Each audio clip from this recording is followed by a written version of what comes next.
All right, here's the deal. My clients and my coaching clients know that I'm not a big fan of doing business over text.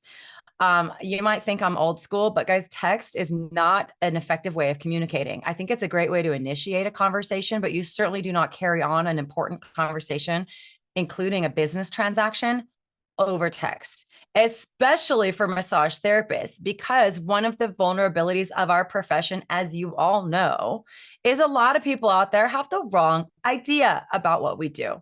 Okay. So one of the principles I teach is that 93% of communication is actually nonverbal. It's body language, it's tone of voice, it's facial expressions, it's things that come across kind of at the unconscious plane, which means that only 7% of communication is the words you use. So if 7% of the efficacy of communication is the words you are using, that means when you send a text message, all you're using are words, which means you've just lost control of 93% of the intent, meaning, purpose, mood, and tone behind that communication. This is how you get ensnared in scams and stupid things. They always text, they always come through email or through text message or something like that, because you can't see the scammer and you can't hear their voice. So I've heard this scam has been going on for literally decades about, oh, I have 10 dancers and they all need massages. And do you accept credit cards? Or I have 10 construction workers and can you get them in this week urgently for massages? Or whatever the version of it, it's something like that. It's a big group of people who suddenly all need massages. And there's always a question of, do you accept credit cards?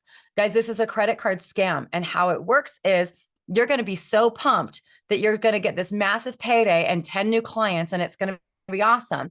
And what's going to happen is they're going to say, great, go ahead and charge my card. It's a stolen card. It's a stolen card.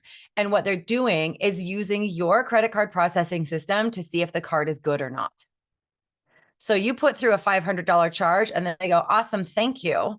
Trust me, they never show up with a bus full of dancers who need massages. But what they do is they know that that's actually a good card. And then they go run up thousands and thousands of dollars of online purchases as quickly as possible by using your credit card terminal as the test point. That's how it works. Don't be stupid. Don't fall for those kinds of things. All right. The other thing about texting is, again, I think it's fine if a client is going to initiate a conversation with you, or a prospective client is going to say, hey, how much do you charge for massage? Or do you have any openings this weekend or whatever? The response should always be something of this nature, which is, yeah, I'd love to talk with you about that. I have a policy where I book all new clients by phone. Can I give you a quick call? Or when would be a good time to give you a quick call? Because guys, you can tell a lot by the type of person that you're engaging with if you get them on the phone. And that they refuse to get on the phone, that's a red flag. Honestly, I think that's a red flag. Don't you want to know who your clients are before you bring them into your office for safety reasons, for professional reasons? I think it's important that we keep that element of touch and face-to-face communication, or at least phone-to-phone communication, and not relegate it to passing notes. Texting is passing notes. And I love texting and it's great. I just don't think it's a great way to be booking your appointments all of the time. It opens you up to things that you don't want to be exposed to.